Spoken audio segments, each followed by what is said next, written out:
রিমন তার বন্ধু সুমনের বাসার সামনে এসে দরজায় হাত রাখতেই দরজাটা খুলে গেল। রিমন কিছুটা অবাক হলো, মনে মনে ভাবলো কি ব্যাপার, দরজা খোলা কেন।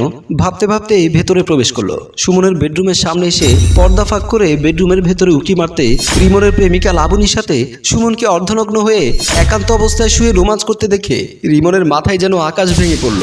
বুকের ভেতরটা দুমড়ে মুচড়ে উঠে সারা পৃথিবী যেন নিস্তব্ধ হয়ে যায়। রিমনের হাত পা যেন শীতল হয়ে আসছে। এখন আমার কি করণীয় কিছুই বুঝতে পারছে না রিমন, শুধু ফ্যাল করে ওদের রোমান্স দেখছে। হঠাৎ লাবণী রিমনকে দেখে ফেললো। লাবণী ও সুমন চমকে উঠে বিছানার চাদর শরীরে পেঁচিয়ে লাফ দিয়ে দুজনেই বিছানা থেকে উঠে দাঁড়িয়ে গেল। রিমন লজ্জায় ঘৃণায় ওদের রুম থেকে বের হয়ে আসলো। লাবণী সুমনের দিকে তাকিয়ে দৌড়ে রুম থেকে বের হয়ে গেল। লাবণী দৌড়ে এসে রিমনের পা জড়িয়ে ধরে কান্না করতে লাগলো। পা ছাড়ো বলছি, তুমি আমাকে ক্ষমা করো, আমার ভুল হয়েছে। ক্ষমা? কিসের ক্ষমা? এমন সময় সুমন এসে পাশে দাঁড়িয়ে বলল, রিমন আসতে কোনো কষ্ট হয়নি তো? কথাটা শোনা মাত্রই লাবণী অবাক হয়ে দাঁড়িয়ে গেল। আসতে কোনো কষ্ট হয়নি, তবে তোদের অবৈধ মেলামেশা দেখে এখন কষ্ট হচ্ছে। দোস্ত, কষ্টের কথা পরে বলিস, আগে আমার বাজিতে জেতা টাকাটা দে। লাবণী অবাক হয়ে বলল, কিসের টাকা? আরে বাজিতে জেতা টাকা। কিসের বাজি? আমি সুমনকে চ্যালেঞ্জ দিয়ে বলেছিলাম তোমাকে আমি আমার বিছানায় নিয়ে তোমার সাথে শারীরিক সম্পর্ক করবই, কিন্তু সুমনের তো তোমার প্রতি অগাধ বিশ্বাস, তোমাকে নাকি আমি পটাতেই পারবো না। কিরে সুমন, কথা বলছিস না কেন? রিমনের মুখে এমন কথা শুনে লাবণী যেন নিজের কানকে বিশ্বাস করাতে পারছে না। কাপা কাপা কণ্ঠে বলল, তাহলে তুমি আমার সাথে নাটক করলে? সুমন লাবণীকে টান দিয়ে গালে কষে চর বসিয়ে দিয়ে বলল, রিমন যদি তোর সাথে নাটক করে থাকে তাহলে তুই আমার সাথে এতদিন কি করেছিস মনে পড়ে? একটু মনে করে দেখ।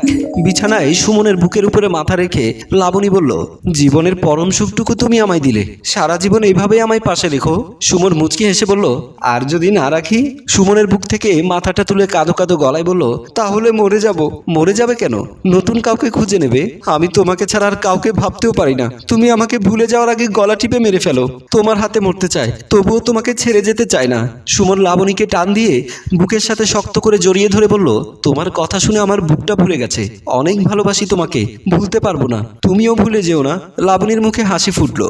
পরের দিন রেস্টুরেন্টে সুমন একা বসে চা খাচ্ছে। এমন সময় লাবণী রেস্টুরেন্টে প্রবেশ করলো। সুমন বলল, তুমি এসেছো? লাবণী পাশের চেয়ারে বসে বলল, কি ব্যাপার, আজ বাসায় যেতে না বলে রেস্টুরেন্টে ডাকলে কেন? আমার প্রাণের চেয়ে প্রিয় বন্ধুর সাথে তোমাকে পরিচয় করিয়ে দিতে। ও তাই? তা তোমার বন্ধু কোথায়? এই তো এক্ষুনি চলে আসবে। আসলে বাইরে কোথাও তোমার সাথে দেখা করতে আমার ভালো লাগে না, সব সময় তোমার ফ্ল্যাটে একান্তে তোমার সাথে সময় কাটাতে ইচ্ছে করে। এমন সময় রিমন রেস্টুরেন্টে প্রবেশ করলো। সবাইকে হাই দিল। লাবণী হ্যান্ডসাম রিমনকে দেখে পা থেকে মাথা পর্যন্ত তাকিয়ে দেখলো। সুমন বলল, বস রিমন, এই হলো তোর হবু ভাবি। লাবণী হাত বাড়িয়ে রিমনের হাত ধরে হ্যান্ডশেক করলো। রিমন কিছুটা অবাক হলো, মনে মনে ভাবলো, এই কেমন মেয়ে, আমি হাত না বাড়াতে নিজের হাতই বাড়িয়ে হ্যান্ডশেক করলো। পরিচয় পর্ব শেষে একে অপরের সাথে কথা বলছে, কিন্তু রিমন লক্ষ্য করলো লাবণী বারবার তার দিকে বাঁকা চোখে তাকাচ্ছে আর মুচকি মুচকি হাসছে। তারপরও রিমন দুজনের সাথে স্বাভাবিকভাবে কথা বলতে থাকলো। সুমনকে কিছুই বুঝতে দিল না। কথা বলার ফাঁকে লাবণী কৌশলে রিমনের মোবাইল নাম্বারটা নিয়ে নিল। তারপর আবার সবাইকে একে অপরের সাথে হাসি মুখে কথা বলতে লাগলো। রাতে রিমন ছাদে দাঁড়িয়ে দক্ষিণা হাওয়া খেতে খেতে ভাবছে, সুমন কি তবে ভুল করছে? লাবণী মেয়েটাকে তো আমার কাছে ভালো মনে হলো না। এমন সময় রিমনের পকেটে থাকা মোবাইলের রিংটোন বেজে উঠল।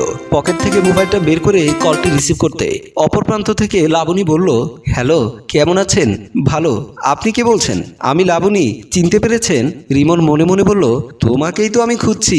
হ্যাঁ হ্যাঁ, চিনতে পেরেছি। তা কেমন আছেন? এই তো ভালো আছি। আচ্ছা রিমন সাহেব, একটা কথা বলবো, কিছু মনে করবেন না তো? বলুন, কি বলবেন? আপনার বন্ধু সুমন এত আনরোমান্টিক কেন?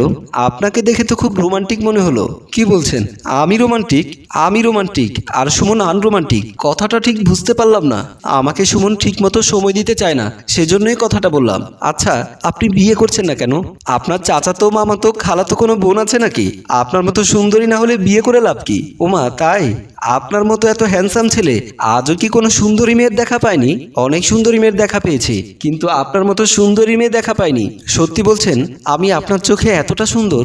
তারপর এই কথা সেই কথায় আরো ঘন্টাখানেক কথা বলল রিমন লাবণীর সাথে। তারপর কল কেটে দিয়ে রিমন মনে মনে বলল, বড়শিতে মাছ তো টোকা মেরেছে। ভাবতে ভাবতে ছাদ থেকে নেমে গেল। পরের দিন কলিং বেলের শব্দে সুমন দরজা খুলে দিল। রিমন বাসার ভেতরে ঢুকতেই সুমন অবাক হয়ে বলল, কি ব্যাপার দোস্ত, এত সকাল সকাল তুই আমার বাসায় আসলি? তোর সাথে বাজি ধরতে আসলাম। কিসের বাজি? তোর প্রেমিকা লাবণীকে নিয়ে বাজি ধরতে আসলাম। কি বলছিস তুই? তোর কি মাথা ঠিক আছে? আমার মাথা ঠিকই আছে বন্ধু, কিন্তু তোর মাথা ঠিক নেই। সেজন্যই তো তুই লাবণীর মতো একটা বাজে মেয়ের পাল্লায় পড়েছিস। মুখ সামনে কথা বল। ওকে আমি অনেক ভালোবাসি, আর আমি ওকে ভালো করেই চিনি। ও অনেক ভালো একটা মেয়ে। আহা, তুই রাগ করছিস কেন? যদি ভালো মেয়ে হয় তাহলে তুই বাজিতে জিতে যাবি, আর যদি খারাপ মেয়ে হয় তাহলে তুই বাজিতে হেরে যাবি। কি 1 লক্ষ টাকা লাগাবি বাজি? আসলে যেমন আমি তোকে অনেকটা ভালোবাসি, তুই কি আমাকে পরীক্ষা করছিস? বন্ধু, আমিও তো তোকে অনেক ভালোবাসি, তাই তোর ভালোর জন্য তোর সাথে একটা বাজি ধরতে চাচ্ছি। আচ্ছা ঠিক আছে, আগামীকাল তোকে ফোন দিলে যথাসময়ে আমার বাসায় চলে আসিস, তারপর তোকে আমি লাবণীর আসল রূপ দেখাবো। বলেই রিমন বাসা থেকে বের হয়ে গেল। কি তোর মনে পড়েছে? লাবণী হাউমাউ করে কান্না করতে করতে দুহাত জোর করে সুমনের কাছে ক্ষমা চাইতে লাগলো। আসলে আমার ভুল হয়েছে, আমি ভুল করেছি। সব ভুলের অন্যায়ের ক্ষমা হলেও মন ভাঙার ক্ষমা হয় না। রিমন বলল, দোস্ত তুই আমাকে ভুল বুঝিস না, আমি শুধু প্রমাণ করতে চেয়েছি লাবণী যে কোনো সময় অন্য কোনো পুরুষের হাত ধরে তার বিছানায় যেতে পারে। আমি বুঝতে পেরেছি, আমাকে বুঝাতে হবে না। তুই না থাকলে তো আমি জীবনের চরম একটা ভুল সিদ্ধান্ত নিয়ে ফেলতাম। ধন্যবাদ বন্ধু। দুই বন্ধুর মিলন দেখে লাবণী বুঝতে পারলো লোভ করতে গিয়ে আম ছাড়া তার সবই গেল। এখন সে কি করবে? একুল ওকুল দুকুলই শেষ। প্রিয় ভিউয়ার্স, অতিরিক্ত কোনো কিছুই ভালো না। সামান্য সুখের আশায় লাবণী আজ দুজনকেই হারালো। শেষ সম্বল হলো চোখের পানি। তাই শেষ কথা হলো, ভুলের আগে ভেবো, তুমি ভুল করে ভেবো না। গল্পটি ভালো লাগলে লাইক, কমেন্ট ও শেয়ার করে আমাদের সাথেই থাকুন। ধন্যবাদ।